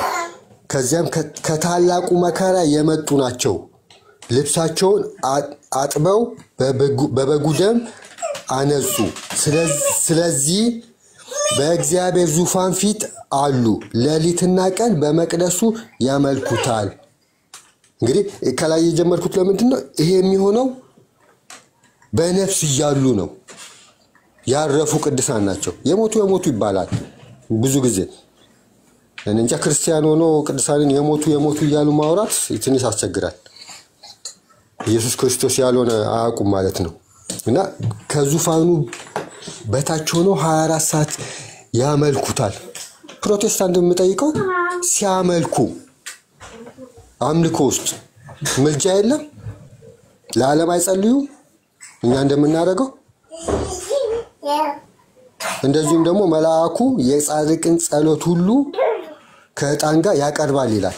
የጻድቃንን ሁሉ የቅዱሳንን ሁሉ በምድርም በሰማይም ያሉትን ጸሎቱ ምን ሚለው እሱንም መጠየቅ አለባቸው። ይሄንን ለማለት ነው። አመሰግናለሁ። ለራሳቸው እንግዲህ አይጸልዩም ሰማይ ላይ ሆነው እና እዚህ ላይ ቀጥሉበት ስራ ስላለኝ። እሺ ስፒ ቴንክ ዩ በጣም እግዚአብሔር ያክብርልን። እስቲ አንድ ወንድማችን ሳሚ ገብቷል እዚህ ጋር ሞቲቬሽናል ሳሚ ቤሊ አትላክ ቤሊ አትላክ በቃ በእውቀት ስለማታወራ ቤሊ አትላክ። ሳሚዬ እንዴት ነህ? የምትፈልገውን ጥያቄ ጠይቅ ልንመልስልህ ዝግጁ ነን። ከኦርቶዶክስ ተዋሕዶ ቤተክርስቲያን ለምን ወጣህ የሚል ርዕስ ነውና የምትፈልገውን ጥያቄ ጠይቅ። እሺ ሳሚዬ እናወራለን። እኔ ደሜን ኃይለ ማለት ነው የመጣሁት መጀመሪያ እኔም ለነገሩ እኔም እዛ ነበርኩኝ እና ሪሌት አደርጋለሁ።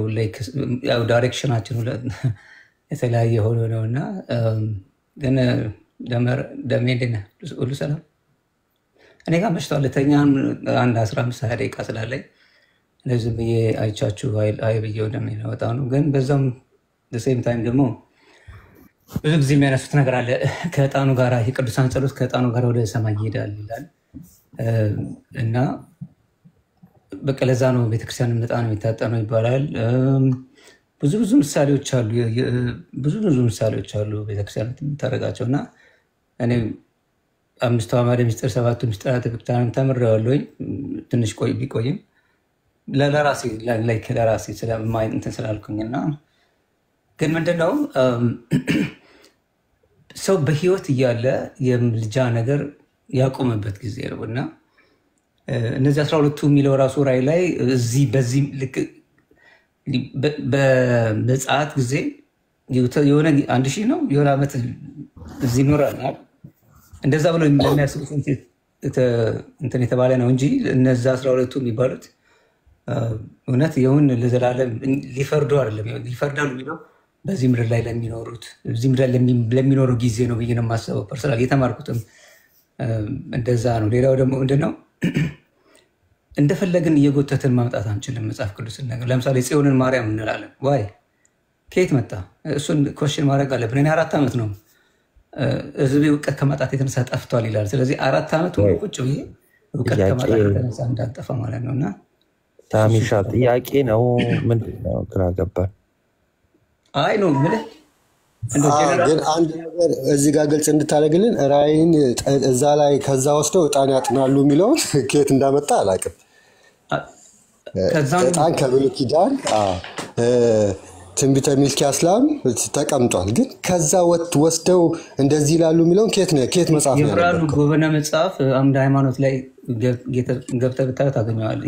የመናፍቃን ምላሽ የሚላል ከጀርባው መጨረሻ ላይ እዛ ላይ የመናፍቃን ምላሽ የሚለው ላይ ታቦት ምንድነው ለምንድነው ምስል የምንሰግደው የሚለው ሙሴ በበረሃ እንደዚህ ያደረገ እባብን ሰቀለ ምናምን እና የኦርቶዶክስ ምላሽ እዛ ላይ ታየዋለህ።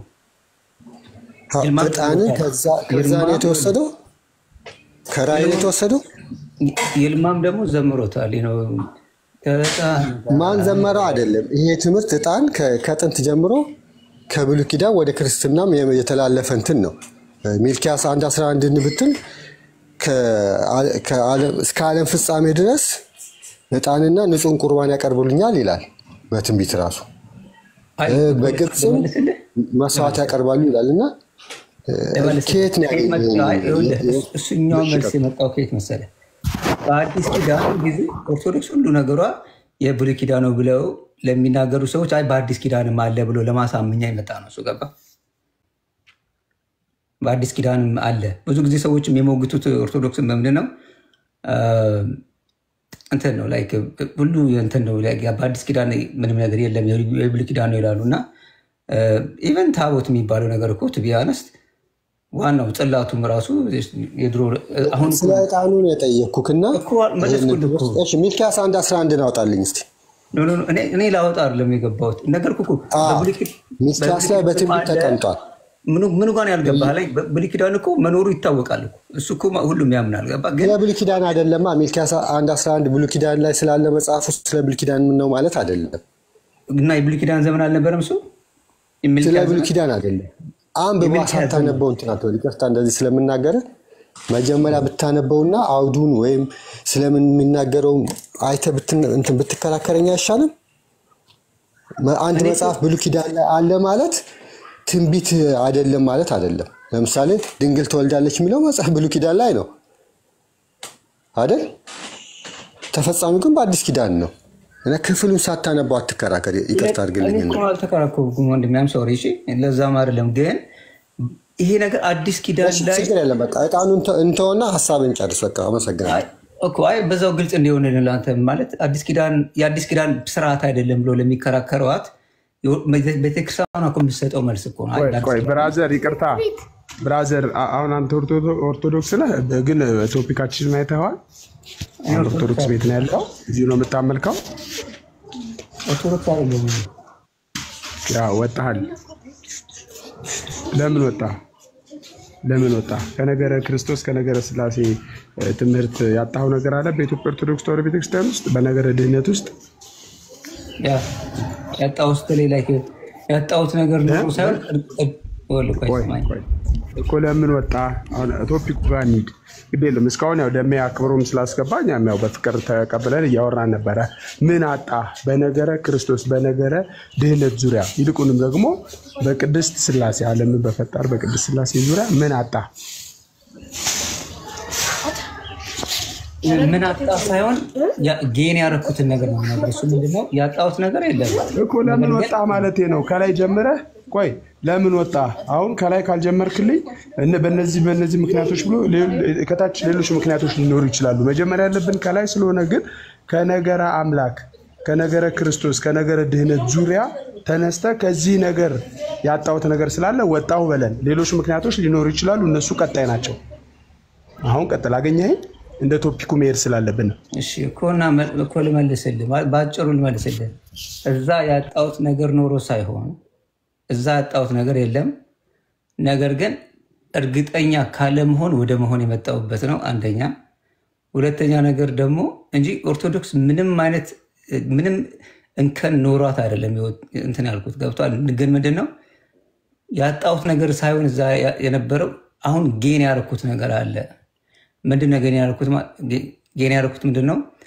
እርግጠኛ ካለመሆን እርግጠኛ ወደ መሆን የመጣውበት ጊዜ ነው እንጂ ከኦርቶዶክስ ጋር ምንም እንከን ኖሯትም አይደለም። ግን መዳኔን እርግጠኛ ካለመሆን ወደ መሆን አንደኛ። ሁለተኛ ነገር ደግሞ የመዳኑን ፕሮሰስ እያጠራህልን ሂድ። ኦርቶዶክስ አንድ ነገር እርግጠኛ አይደለም። ቀጥል ስፒሪ ቀጥል። ወንድማችን እርግጠኛ የሚሆን ከኦርቶዶክስ ወጣ ሁሉ እርግጠኛ ነው። በነገራችን ላይ እስላምም ቢሆን ጆባም ቢሆን ዋና ከኦርቶዶክስ መውጣቱ ነው። ሁሉም ሃይማኖት ከኦርቶዶክስ ቆጣ እርግጠኛ ነው ለመዳኑ። ግን አንድ ነገር ልጠይቅህ። የመጽሐፍ ቅዱስ ዓላማ ኢየሱስ ክርስቶስን እንድንመስል ነው አይደለ? ቅዱስ ነኝና ቅዱሳን ሁኑ በሕይወታችሁ አይደለ የሚለው? ጀነት ነው ለኔ መጀመሪያው። አይ የሰው ልጅ ዓላማ ኢየሱስ ክርስቶስን የመምሰል ነው። ቅዱስ ነኝና በሕይወታችሁ ሁሉ ቅዱሳን ሁኑ ነው የሚለው። ሐዋርያ ጳውሎስም እኔ ኢየሱስ ክርስቶስን እንደመሰልኩ እኔ ምሰሉ ነው አይደል የሚለው?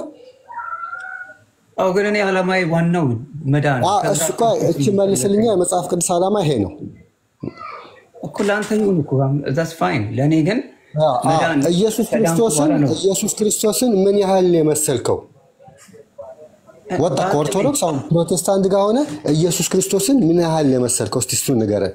በአቅሜ ፕሮቴስታንት ጋር ስለሆንኩ አይደለም ክርስቶስን የምመስለው። ባይ ዘ ወይ that's not even the point እኮ ባይ ዘ ወይ እኔ ፕሮቴስታንትም አይደለሁም። እሺ ኢየሱስ ክርስቶስን ምን ያህል የመሰልከው? በህይወት ኢየሱስ ክርስቶስን ምን ያህል የመሰልከው? እለት ከአባቴ ጋር እለት ለመምሰል every single day እጥራለሁ። በራሴ እንደ አቅሜ እኮ ነው። በቃ በራሴ በትንሽ በራሴ እጥራለሁ። ነገር ግን መዳኔን ግን 1 ቢሊዮን% እርግጠኛ ነኝ።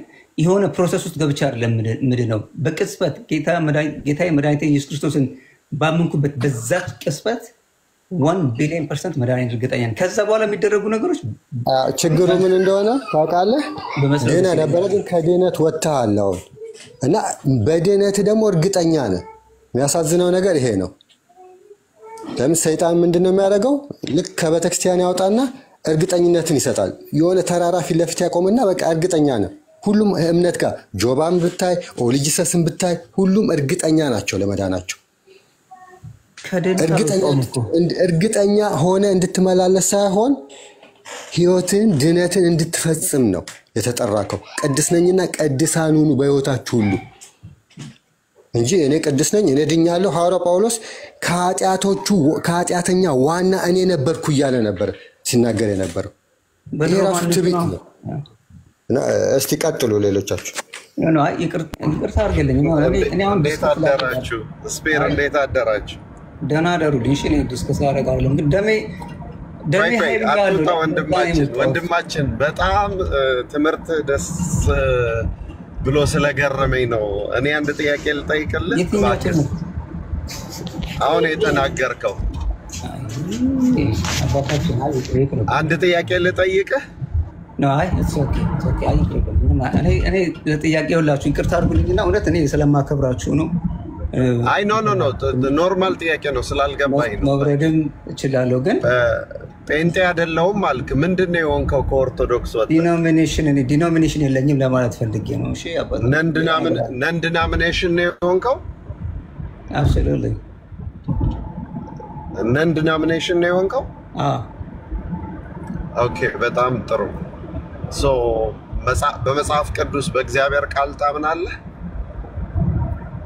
ኦፍ ኮርስ በጣም እንጂ በደንብ ታምናለህ አይደል? ሶ ቅዱስ ጳውሎስ ሁለተኛ ቆሮንቶስ ላይ እንደተጻፈ እንዲሁ እናነባለን እንዲሁ እንናገራለን ይላል። መጽሐፍ ቅዱስ ብጠይቅህ እንደተጻፈ ትነግረኛለህ ወይስ እንደራስህ ትተረጉመዋል? እንግዲህ መጽሐፍ ቅዱስ እንደተጻፈ የሚታይበት ነገር አለ። እንደገና ደግሞ መንፈስ ቅዱስ ነው። እኔ ብዙ ጊዜ የኔን ነው የምነግራችሁ። እሺ መጽሐፍ ቅዱስ ሊተራል ሚኒንግ አለው። እዛው ላይ በአንድ ጊዜ እዛው ላይ አለ ሚኒንጉ አለ። ይሄ የተጻፈው እንደዚህ ነው የሚለው የሚባል አለ። which is ነው ማንም ሰው ገልጦ የሚያነበው ነገር አለ። እንደገና ግን የኔ ደግሞ ነው የምላችሁ። ኢቭን መጽሐፍ ቅዱስን ከማንበብ በፊት የቃልን መንፈስ አስረዳኝ ብዬ መንፈስ ቅዱስን እጠይቃለሁ። ከዛ በኋላ መንፈስ ቅዱስ ራሱ ማለት ነው ምን ብሎ ሊናገረን እንደፈቀደ ያሳውያስ እግዚአብሔር ራሱ ኮሙኒኬት ያደርገናል። የሚገርማችሁ ነገር ግን እኛ ልባችንን ከፍተን ሆሊ ስፒሪት ራሱ ይገናኛል። እሺ በቃ ገባ ነገርከን። እንግዲህ አሁን ሶስት የመዳን ጥቅሶች እነግርሃለሁ። አሁን ድኛለሁ ስላልክ ነው ማለት ነው። ሶስት የመዳን ጥቅሶች እዛ ውስጥ አልገባም። ይቅርታ አድርጉልኝ። በእውነት ነው የምለው። ይቅርታ ለምሰሉት መዳኔን እርግጠኛ ነኝ ብለህ የለ እንዴ? ይኸውልህ አቤት መዳኔን እርግጠኛ ሆኛለሁ። እርግጠኛ ካለመሆን እርግጠኛ ወደ መሆን መጥቻለሁ ብለሃል አይደል? አሁን እሱ እኮ ሌላ ጊዜ ነው ስጄ እንነጋገራለን። just simple yes or no ጥያቄ ነው። yes or በደንብ yes እርግጠኛ ይወሎት እኮ የምጠይቅ ጥያቄ ዲቤት እኔም አልወድም። አሁን ጥያቄ ጠይቃለሁ። yes or no ካልሰሙኝ ምን ማድረግ አልችልም። እኔ መዳኔ እርግጠኛ ሆናለሁ ያሉኝ አውኛለሁ። እሱም ደግሞ መጽሐፍ ቅዱስ ላይ እኮ እሱን እናረጋግጣለና እሱን እንጠይቅ ለማረጋገጥ። ለኔ ከተረጋገጠልኝ እኮ በቃ እሱ ነው ዋናው እኮ። ይቅርታ አድርጉልኝ እና እንደው መጽሐፍ ቅዱስ አይልማ ዲስሪስፔክት እንዳይሆንብኝ ብዬ በምን አረጋገጥከው? መጽሐፍ ቅዱስ እኮ አላረጋገጠልኝ። ሌላ ጊዜ እንነጋገራለን። እኔ ጋር 12:40 ነው 1 AM የሚሆን እና እኔ ጋር ደግሞ 12:40 ኤግዛክትሊ we are in the same time zone። በቃ ስለዚህ እኔ ደግሞ እኔ እኮ ሰላም ላይ የመጣሁት ማይ ብራዘር። እና ሌላ ጊዜ መተን እውነት ነው የምሎት። እኔም ሌላ ጊዜ መጥቼ የራሴን የማውቀውን እኔ 4 ዓመት ነው የፈጀብኝ በይወል ብራዘር ይወላችሁ። አንዳንድ ሰዎች የሆነ ፓምፕሌት ተሰጥቷቸው ይመስላል። እኛም እኮ በቃሉ እንድናርፍ ባለች ጊዜ ከእንቅልፍ ላይ ወሰድ አድርገህ ቃሉ ስለሚያሳርፍ የሚሰማኝ ቢኖር በእርጋታ ይቀመጣል ከመከራ ስጋት የሚያርፋል ስለሚል መጽሐፍ ቅዱስ በቃሉ እንድናርፍ ከረፍት ላይ ደግሞ ቃሉን ረፍት አድርገህ ረፍትም የእግዚአብሔር ቃል መብል ነው መጠጥ ነው ብለን ነው እንድንወያየው ነው። አልተጨቃጨቅን። ክፉ ቃል ማንም እንትን ያለ የለም። እዚህ ጋር ኦርቶዶክስ ጋር ድህነት እንደሌለ አድርገህ በቃ እኔ እርግጠኛ ነኝ ካለመዳን ወደ ካለመዳን ወደ መዳን መጥቻለሁ ካልክ ኦርቶዶክስ ጋር ድህነት እንደዛ አላልኩም። አሁን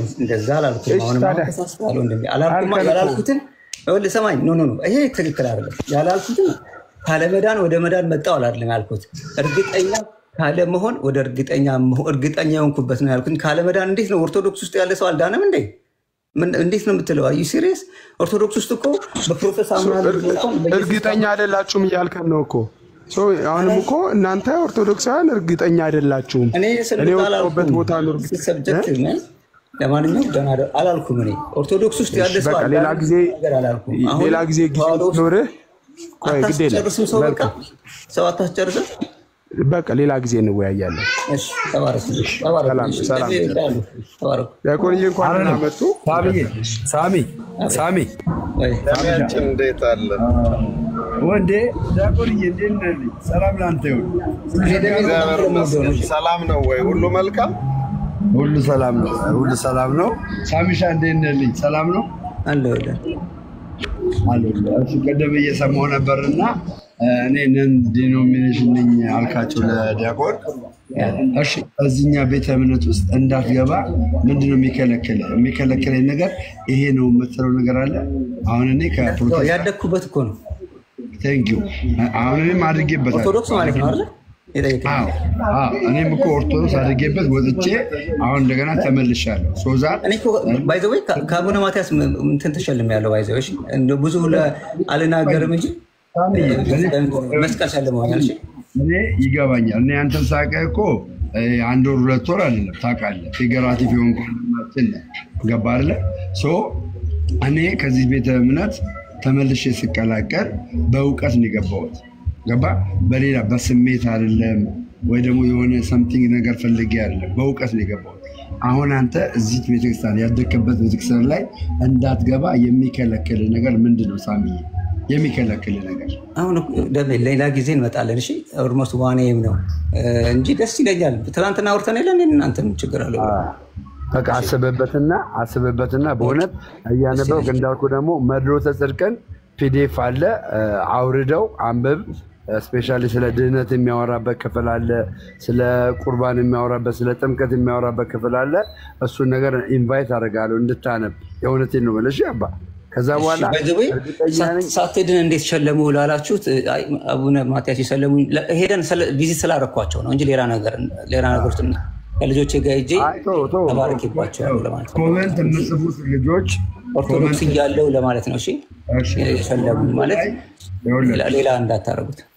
ኮሜንት ላይ ዲስትራክት የምታደርጉ የምትሳደቡ ልጆች እኔ ብሎክ ነው የማደርገው። ግልጹ ነው የማወራችሁ። ብሎክ ነው የማደርጋችሁ። ገባችሁ አይደለ? እኔ ማንኛውም ሰው በፍቅር ወደዚህ ቤተ እምነት እንዲቀላቀሉ የምፈልገው። አንተ ስለተሳደብክ የሆነ እግዚአብሔርን ወክላል አልልህም፣ ወይ ደግሞ ቤተክርስቲያንን ተወክላል አልልህም። አንተ የቤተክርስቲያኒቱ አማኝ አይደለም፣ መናፍቅ ነህ አንተ የምትሳደብ ሰው ማለት። እዚህ ቤት መሳደብ አይቻልም። ሁላችሁም አይቻልም ያለችሁ ጻፉ። አይቻልም። ደሜ ይኸውልህ አሁን አንድ ያልከውን ነገር ላይ አንድ ነገር ልበል። ባይ ዘ ወይ ሰዎችን ወደ ኦርቶዶክስ ከማምጣት ሰዎችን ወደ ድህነት አምጣቸው፣ በዛው ደግሞ ኦርቶዶክስ ይሆናሉ ማለት ነው። ሌላ ፊገራቲቭ ነገር እንትናት ማለት እኔ ወደ ኦርቶዶክስ አለ ሰዎችን የማመጣው ኦርቶዶክስ ስማኛ፣ ኦርቶዶክስ ቤተክርስቲያን አሁን ለምሳሌ ሰው ወደ ጴንጤ መጣ ሲባል ወደ ጴንጤ አይደለም የሚመጣው። ለምሳሌ ምሳሌ የምልህ ክርስቶስ አለ ስለሚባል ወደዛ የሚመጣው ገባ። ነገር ግን እውነተኛ ክርስቶስ ሕያው የሆነ እንደ ስሙ እንደ ስልጣኑ እንደ ግብሩ የምታከብረው ቤተክርስቲያን ኦርቶዶክስ ስለሆነች ወደ ኦርቶዶክስ ና ስለ በተዘዋዋሪ ወደ ክርስቶስ ና እያልኩ ነው እንጂ ወደ አንድ ተቋም እየጠራው አይደለም። እሺ እኔ ወደ ክርስቶስ ና እያልኩ ነው። ለዛ ወደዚህ ስትመጣ ምን እንዳገኘው ታውቃለህ ሳሚሻ? የራበኝን መንፈሳዊ አባት አገኘ። የሚገርም መንፈሳዊ አባት፣ የሚገርም የንስሐ አባት፣ የሚገርም አንተ እጄ ላይ ጭንቅላታቸውን እጃቸውን ጭንቅላቴ ላይ ጫን ነስ ያደርጉ እንዴት ደስ እንዳለኝ በቃ ረስረስን ያልኩት። እንኳን ደስ ያለ የኔ ወንድም፣ በእውነት ደስ ብሎኛል። አንተ ጴንጤ ውስጥ የለም የሚወጋ የሚያባርር የሚመታ እግርን የሚሰብር በቃ ጌታ አለ። እኔ የማየው ጌታ ነው ምናምን ትላለህ። እዛ ጴንጤ ውስጥ ሆነ ማለት ትላለህ። አየህ ጌታ ነው የማየው ትላለህ። ግን ሰው በዚህ ይወጋል በዛ ይወጋል። በቃ እንድታድግ አይፈልግ፣ ትልቅ ደረጃ እንድትደርስ አይፈልግ። 3 ሰዓት እና ወደዚህ ምቀኝነት ወደሌለበት አንተ ያንተ ትልቅ መሆን ደስ ወደሚሰኝበት ቦታ ስትመጣ መንፈሳዊ ነገርም ይጨምራል፣ ስጋዊ ነገርም ይጨምራል። ሳሚዬ በደንብ ነው የምናወራው። አባቴ በደንብ አገር አንተ አካባቢ አለ ቤተክርስቲያን አለ፣ የኦርቶዶክስ ቤተክርስቲያን አለ አንተ አካባቢ? ቤተክርስቲያን ምን የመሰለ ነው። ስላሴ አለ፣ መድኃኒዓለም አለ፣ ታውንጂ አለ። አንድ ቀን እዛ ስትሄድ በቪዲዮ አሳየን። ሳሚ ተማ ባይዘው እኮ እኔ ዘማሪ ይልማ ከዘማሪ በጣም ስለምወድ መዝሙር ትኖቼ ናቸው ባይዘው በሙሉ በቃ ማለት አዲስ አበባ ሲሄድ ደግሞ ከኪነ ጥበብ ወልደ ቂርቆስ ጋር እሱን ሳላገኝ አልመጣም። ባይዘው የምወዳቸው ዘማሪዎች አሉ። አንድ ቀን አሳያለሁ የአልበም ማዕት። ለምንድን ነው ለእንትን አይደለም ላይ በጣም ስለምወዳቸው ነው። ምክንያቱም በብዙ ነገራቸው ነብን እንዳይበትል ቀሲስ እነ ማነው ኪነ ጥበብ ወልደ ቂርቆስ ብትል ማን ማይ ፌቨሪት የሱ ነገር እንባያ የሚያወጣው በጣም መወዳቸው እንዴ እኮ ባይዘው ከአጥንት ጋር ነው እኮ የምትለው ቤተክርስቲያኑ። ለምን ታሳድጋለች፣ በስርዓት ታሳድጋለች፣ በብዙ ነገር ታድጋለች። ሳሚዬ ቀጥልሽ ዲያቆን። እሺ በቃ አሁን ደህና ደርልኝ ለደም ሰዓት 12:45 ነው። የት ነው ያለኸው? የት ስቴት ነው ያለኸው? ሚኒያፖሊስ ነው ያለሁት ከእነ ከይልማ ጋር። ኦኬ አንድ ቦታ ልላክህና እሺ አንድ ሰው አግኝ። ቀሲስ ስንታየውን አግኝ እስቲ። ስላሴ ንስሐ አባቴ ናቸው ቀሲስ ስንታየው ባይዘው። ታዲያ እንዴት ነው ነን ዲኖሚኔሽን ነው? ኖ አሁን ንስሐ አባቴ ነበሩ ልበል የዛሬ 4 ዓመት ያ ቀሲስ ስንታየውማ የኔ ንስሐ አባት ናቸው እኮ ባይዘው። ግን ሌላ ነገር ውስጥ አንገባም። አሁን ፐርሰናል ነገር ውስጥ አንገባም። ግን ምንድነው በቃ እኔ ሚኒሶታ ስመጣ አገኛለሁ። በቃ እንገናኛለን። ደስ ይላል። ኦኬ የቀሲስ ስንታየው ባለቤት እንደውም የኔ አክስቴ ነች። እሺ በዛውም ሳሚዬ አየ ኦርቶዶክሳዊ ስትሆን ተቋም ውስጥ ብቻ አይደለም የምትገባው። አየ ተቋም ውስጥ ብቻ አይደለም የምትገባው፣ ብልት ውስጥ ነው የምትገባው። ሰርዳ ብልት ውስጥ እዚህ ብልት ውስጥ ገባ ደግሞ ጀስት ፍቅር ታገኛለህ፣ ሰላም ታገኛለህ። አውቀዋለሁ በጌታ አውቀዋለሁ። ደም አሜዚንግ ሰው እኮ ናቸው ኦርቶዶክስ። አሜዚንግ ህዝቡ መሰለህ እንዴ? እኔ አሁን ከነገ ወዲያ ለኔ ግን ደስ ይበላችሁ ሁላችሁ። ቆይ ስማኝ፣ ለኔ ደስ ይበል። ለምን መሰለህ? አም ዊዝ ክራይስት በፊትም ነበርኩኝ፣ አሁንም ከክራይስት ጋር ስለሆንኩ አንዳንድ ሰዎች ከክርስቶስ የተገነጠልኩ ይመስላቸዋል። አይደለም ተወይ ደግሞ ጋር አብሬ ጠብቀን ያልኩት። ደህና ደሩልኝ፣ ወዳችኋለሁ። ቆይ ሳሚ አንድ ሁለት ጥቅስ ልስጥ የሚያጠነክር። እሺ በለኝ፣ ብዙ አላስጨንቅህም። አንደኛ ሐዋርያው ቅዱስ ጳውሎስ የመጀመሪያ እምነታችንን እስከ መጨረሻው አጽንተን ብንጠብቅ የክርስቶስ ኢየሱስ ተካፋዮች ነን ይላል። የመጀመሪያ እምነታችን ቆይ ጥቅስ ሁለት ጥቅስ አንዱ ይሄ ነው። የመጀመሪያ እምነታችን እስከ መጨረሻው አጽንተን ብንጠብቅ የክርስቶስ ተካፋዮች ነን ይላል። አንድ በል። ሁለተኛ እስከ መጨረሻው መጽናት መቻል አለብን። ገብቷል? ለምን? የመጀመሪያ ስለተባለ። በዛ ላይ ደግሞ እናንተ ግን ይላል ዕብራውያን 12:22 ጀምሮ ስትመለከት ወደ እግዚአብሔር ከተማ ቅዱሳን ጻድቃን ሰማዕታት ወዳሉበት ደስ ብሏቸው የሚኖሩ መላእክት ወደ ተሰበሰቡበት የጻድቃን ነፍሳት ወዳሉበት የካህናት አለቃ የአዲስ ኪዳን መካከለኛ ኢየሱስ ክርስቶስ ወዳለበት ደርሳችኋል ይላል።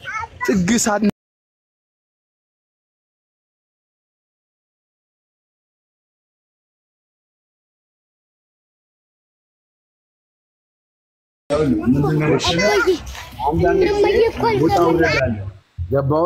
ውጣ ውረድ አለ። ያው አንድ ሰው ያለውን አቋም በአንደበቱ ቢናገርም በህይወት ፈተናው ግን በስጋ ድካሙ ብዙ ነገር ሊገጥመው ይችላል። አሁን ግን እየበረታ ከመጣ ዲያቆን እስቂያስ እንዳሉት ጀስት በቃ እዛ ጋር ያሉትን አባት እሱም እንዳለው የንስሐ አባቴ ናቸው እንዳለ ከእሳቸው ጋር ኮሚኒኬት ታደርግና ሳሚሻ ለእኔ ስልኬንና በሰጠኝ ደስ ይለኛል። ሳሚ ይሰማል? ሳሚ ይሰማኛል። ደሜ አትድከም። እሺ እውነቴን ነው። ቴንክ ዩ ሶ ማች። ግን ምን አለ መሰለህ ቀሲስ ስታየው ማለት ኖ ኦርቶዶክስ ለማድረግ አይደለም የምደክመው እኮ እንዴ። አንተ ኦርቶዶክስ እኮ የምትሆነው በፍቃድህ እኮ ነው። እኔ ምን አገባኝ? ተረዳኛ። ግን ጀስት በነገራችን ላይ ሃይማኖት እኮ የምትሆነው ነገር አይደለም። ባይዘው በሃይማኖት ሰውና እግዚአብሔርን የሚያገናኝ መንገድ ነው። መንገዱ ላይ ፎከስ ታደርጋለህ አንተ። ዋናው የምትሄድበት ዴስቲኔሽን እያለ ዋናው እኛ ፎከስ የምናደርገው ክርስቶስ ላይ ነው። ኢየሱስ ክርስቶስ ምን እንዳለ ታውቃለህ? እኔ ህይወትም እውነትም መንገድም እኔ ነኝ፣ በእኔ በቀር ካልሆነ አለቀ። ይሄንን ነው እኮ እኛ የምንከተል።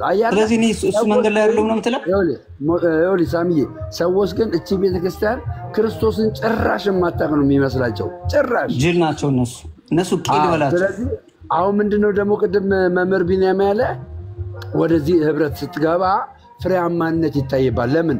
በግንዱ ላይ ያለ ቅርንጫፍ ፍሬ አለው። አየህ፣ ግንዱ ላይ ያለኝ ብለህ ፍሬ ማታፈራ ከሆነ ነገ ልትቆረጥ ትችላለህ። እንዳትቆረጥ ያው ፍሬያማ እንድትሆን ከማለት አኳያ ነው፣ ከሌላ አንግል አይደለም። እሺ አባቴ ወድሃለሁ፣ ዘመን ይባረክ። ከዚህ የተነሳ ነው ወንድምነት እንጂ እኔም እወድሃለሁ ደሜ። ግን አንድ ነገር ልበልና ልውጣ። እሺ አንድ ነገር ብቻ ነው የምላችሁ፣ ስፔሻሊ ሁሉ ለበጎ ቴንክ ዩ ሶ ማች። በጣም ስለምትጨነቅና የገባህን ነገር ለመናገር ነው ቶሎ ብለህ እነዛን ጥቅሶች ግን ያረኩ እና አንዴ ዝቅ አድርገው እንትኑ እና ግን ምን መሰለህ እነዛን መንገዶች አድካሚ መንገዶች ናቸው።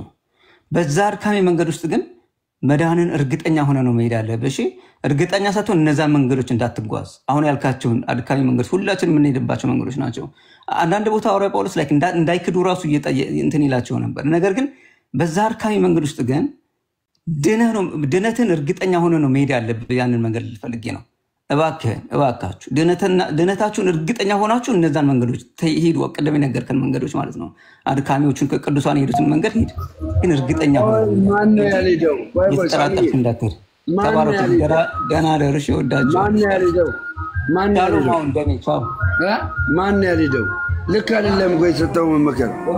በቃ ቻው። ዲያቆን እስቂያስ የሆነ ነገር በሉን። ደማችን እንዴት አለ? ደህና ነው ወይ? እግዚአብሔር ይመስገን። ዲያቆንዬ ምንድነው? አንድ ቪዲዮ አይቼ አወገዙህ ነው የተባለ አለኝ ይዘናል። ለኔ እንዴ ለመጀመሪያ ጊዜ እኮ እኔ ነኝ የተወገዝኩት በኢትዮጵያ ታሪክ።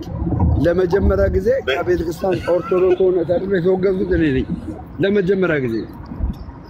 ዋው! የሚያሳየው ደግሞ የጠፉ በጎችን እግዚአብሔር በእኔ ተጠቅሞ በሌሎች ወንድሞች ተጠቅሞ በእርሶ በቢኒ ተጠቅሞ ይመልሳል ማለት ነው። ይሄ ግልጽ ነው። በቃ ይሄን ግልጽነት ነው። እንደሚሄድ በጣም ደስ ብሎኛል። ይቅርታ ዲያቆን ጎሄድ ቀጥሉ። ኦኬ ምንድነው መሰለ የሚያሳየው እየሰራው ያለው ነገር ፍሬ ያለው ማለት ነው። ምንድነው ገማልያል ያለው? እነዚህ ሰዎች ብትገርፏቸው፣ ብታስሯቸው፣ ብትደበድቧቸው ከእግዚአብሔር ከሆኑ ልታጠፏቸው አትችሉም።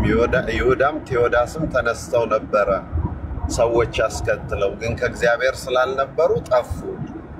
ስለዚህ ዱላውን ትታችሁ ተዋቸው። ከእግዚአብሔር ከሆኑ ልታጠፏቸው አትችሉም፣ ከእግዚአብሔር ካልሆኑ ደግሞ ይጠፋሉ ብለዋል። እና ስራህ ከእግዚአብሔር እየሆነልህ ነው ማለት ነው። አሁንም የሁላችንም ጸሎት እኔ ከምንም በላይ አሁንም ደግሜ ላስታውስ የምፈልገው የሼሪያ ህግ ኢትዮጵያ ላይ እንዳይነግስ ወደ አንዲቷ ህግም ስርዓትም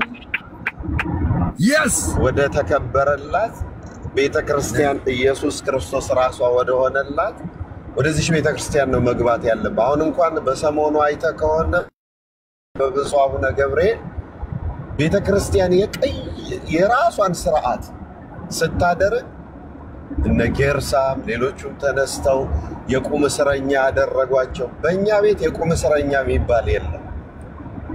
ሁሉም ሰው ቀኖና ይሰጠዋል ሲያጠፋ። ሁሉም ሰው ቁጭ ብሎ ቤተክርስቲያኒቷ ለብቻ ትመክራለች፣ በሁለት ሶስት ሰው ትመክራለች፣ በዋናው ደግሞ በቅዱስ ሲኖዶሱ ትመክራለች። ስለዚህ እኔ አሁንም ካንተ የምጠብቀው አንድ ሲሆኑ ሶስት ሲሆን አንድ ወደሚለው ወደ ቅድስት ሥላሴ አንድነትና ሶስትነት ኢየሱስ ክርስቶስ እንዳለ እኔና አንተ አንድ እንደሆነን አንድ አድርጋቸው እንዳለ ወደዛ አንድነት እንዲመጣ ነው። አለበለዚያ የተኛን ሰዎች ኦርቶዶክስን አጥቅተን ስትሉ ስትጨርሱ ግን ከእንቅልፋችሁ ስትነቁ የምታገኙት የሸሪዓ ሕግ ነው። ይህንን ደግሞ በታሪክ የማይቀርላት ነገር ነው። ምክንያቱም አሊ አብዶ የአዲስ አበባ መስተዳደር ሆኖ ሲሾም በአንድ ጀንበር 500 መስጊዶችን ሰርቶ ጠቅላላ የጥምቀት ማክበሪያ ቦታዎችን ነው የቀመው። አንተ ናዝሬት ነው ያለው እነ ጁነዲን ምን እንዳደረጉ ታውቃለህ። ስለዚህ አሁንም እግዚአብሔር መንፈስ ቅዱስ የሰጠህ ርዕሱን ነው ማሰብ ያለብህ። የሰጠ ርዕስ ትልቅ ነውና ለሁሉም ሰው የምትነግረው ተቋም ወደ ሆነችው ማዘዝም መታዘዝም ወደሚቻልበት ቤት እንመለስ በላቸው። በዛኛው ማዘዝ የሚቻል በፍጹም አይመስለኝም። አዛዥም ታዛዥም የለም። እዚህ እግዚአብሔር እንዲረዳ ጸሎታችን ነው። አሁን እንግዲህ የመጀመሪያው በቸርች ታሪክ ሲጻፍ የመጀመሪያ የተወገዘ ሰው ትሆናለህ። ከዛ በላይ ደግሞ ሙሉ ሰው ሆነሃል ማለት ነው። ከመኩራባቸው ካስወጡ ሙሉ ሰው ሆንክ ማለት ነው። እግዚአብሔር እንዲረዳ ጸሎታችን ነው። በርታ ደሜ። አሜን አሜን። በረታለሁ። ያው ከነገ ወዲያ ሰኞ ነው እንግዲህ ከዚች ሉዓላዊት ከሆነች ቅድስት ቤተክርስቲያን ጋር ህብረት አድርጌ ከወንድሞቼ ጋር አንድ ብልትም ሆነው ከዛ በኋላ ደግሞ ቀኖናዬን ስፈጽም ደግሞ እግዚአብሔር ለምስጢረ ቁርባን ያደርሰኛል። ስጋው ደሙን እካፈላለሁ። ማን ያቆመኛል ነው እኮ የምለው ዲያቆን እስኪያስ ማን? ከዛ በኋላ 1 ሰዓት የገባውም 11 ሰዓት የገባውም በእግዚአብሔር ቤት ውስጥ እኩል ነን። ማንም ምንም ሊል አይችልም። ማንም እግዚአብሔር ከኔ ጋር ነው። በስም ማጥፋት ወንጀል በተለያየ ነገር ከዚህ ቤተክርስቲያን የወጣችሁ አሁንም የምነግራችሁ ማለት የወጣችሁ በተለያየ አቅጣጫ ስለዚህ ቤተክርስቲያን መጥፎ ነገር እየሰማችሁ የወጣችሁ ትምህርቷን አስተምሮቷን ሳታውቁ የወጣችሁ ሰዎች በክርስቶስ ኢየሱስ ላይ ያላትን ነገር ሳታውቁ የወጣችሁ ሰዎች ኑ ኦርቶዶክስ ተዋሕዶ ቤተክርስቲያን ውስጥ ጣዖት አይመለክም። 4 ነጥብ። ይኸው ደምረው ጣዖት ለማምለክ አይደለም የመጣው። ደምረው የመጣው ኢየሱስ ክርስቶስ ወደምታገብርበት ስሙን ከፍ ወደምታረግበት አባቶች ስለዚህ ስም የተሰቀሉበት የተዋረዱበት የታረዱበት በዘይት የተጠበሱበት እዚህ ቤተክርስቲያን ውስጥ ነው የመጣው። ያ እዚህ ቤተክርስቲያን ውስጥ። ስለዚህ ኑ ወገኖች፣ እውነቴን ነው የምላችሁ፣ ኑ ጓደኞቼ። እኛ ሲሉኛል በጣም ደስ ብሎኛል። ቫይብ ነኝ ደሜ፣ በጣም ደስ ብሎኛል በእውነት። እኔ ባለፈው መጥቼ ነው ፕሮቴስታንት በነበርክበት ጊዜ ኦርቶዶክስን ስትነቅፍ ምናምን በጣም ደብሮኝ ነበር ምናምንና እኔ ራሴ ነግሬያለሁ ከፕሮቴስታንት ውስጥ እንደነበርኩና ወጥቼ ምናምን ምን ኦርቶዶክስ ነኝ ነው የምልህ። እና እንኳን ወደ እውነቷ መጣን ነው እንኳን አይናችን በራለን። ባለቤትን አምጣት ባለቤትን እንደ እግዚአብሔር ምን ነች እኮ ኦርቶዶክስ ናት። ምንድነው ኦርቶዶክስ ናት ግን ያው የጴንጤ መዝሙር ምናምን ትለጥፋለች። የነ ፊራኦል ደጋፊ አይደለች እንዴ? የነ ፊራኦል ደጋፊ አይደለች እንዴ? ግልጽ አይደል? ለምን ታጭበረብራለህ? ግን እግዚአብሔር አንተንም እሷንም ወደዚህ ቅዱስ ቤተክርስቲያን እንዲመልስ ትልቅ ምኞቴ ነው፣ ፍላጎቴም ነው። አንተም ወደዚህ ቤተክርስቲያን በአፍ ብቻ ሳይሆን በተግባር ገባ በተግባር ማሳየት አለበት። ደምረው ከጴንጤነት ወደዚህ ከመጣ ወደ ኦርቶዶክስ ከመጣ እኔ ኦርቶዶክስ ሆኜ እንዴት ነው እንደደምረው ማለት ነው ብለህ ማለት አለበት። ገባ እንደደምረው ደምረው መጣ ደምረው ወደ ኦርቶዶክስነት መጣ ሳይሆን እንትኑን ነው ላይክ እንትን ለማለት ነው። ኦርቶዶክስ እውነት ናት፣ ህይወትን መንገድን ብርሃን ናት፣ ትክክለኛው መንገድ እሷ ናትና ጠንካራ ሁን ነው የምልህ። ጠንካራ ሁን ሰማ፣ ጠንካራ ሁን። ቤተ መቅደስ ሂድ፣ ቀኖና ወሰድና ሚስጥረ ቁርባን ተካፈል። እሺ ገባ አይደለ? ሰው ይሄን ባደረገ ሰዓት ነው ትልቅ ደረጃ ላይ ይደርሳል። እሺ ብቻ ለምፈልገው ምንድነው ደሜ በጣም ደስ ብሎኛል። እኔ እንደውም ባለፈው ስዋይፕ ሳደርግ ምናምን ስትሰግድ ሳይ ይሄ ሰውዬ እዛ ሄዶ ደግሞ ትሮል ማድረግ ጀመረ ምናምን ኦርቶዶክሶች ጋር ሄዶ ለኮሜዲ ምናምን የምታረግ መስሎኝ ነበርና ስትሰግድ I was impressed በጣም ደስ ብሎኛል። ከዛ ያላቀቀን ከዛ አጋንንታዊ ትምህርት ሃይማኖት ያላቀቀችን ስሟ ይባረክ ድንግል ማርያም ቅድስት ድንግል ማርያም በእውነት I'm happy for you ቀጥልበት ማን እንዳትመለስ ወደዛ ትምህርት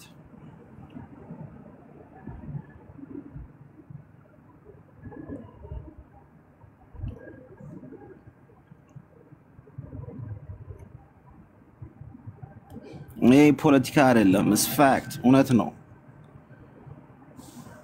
ከሀ እስከ ፐ ፉጌዚ ነው ነገርየው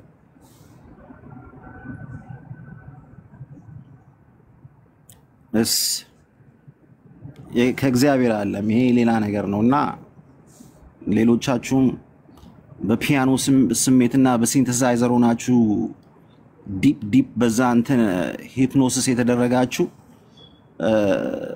እግዚአብሔር ወደ ህሊናችሁ ይመልሳችሁ I'm happy for you Demi again ቀጥል በርታ that's all I'm going to say ወርዳለሁ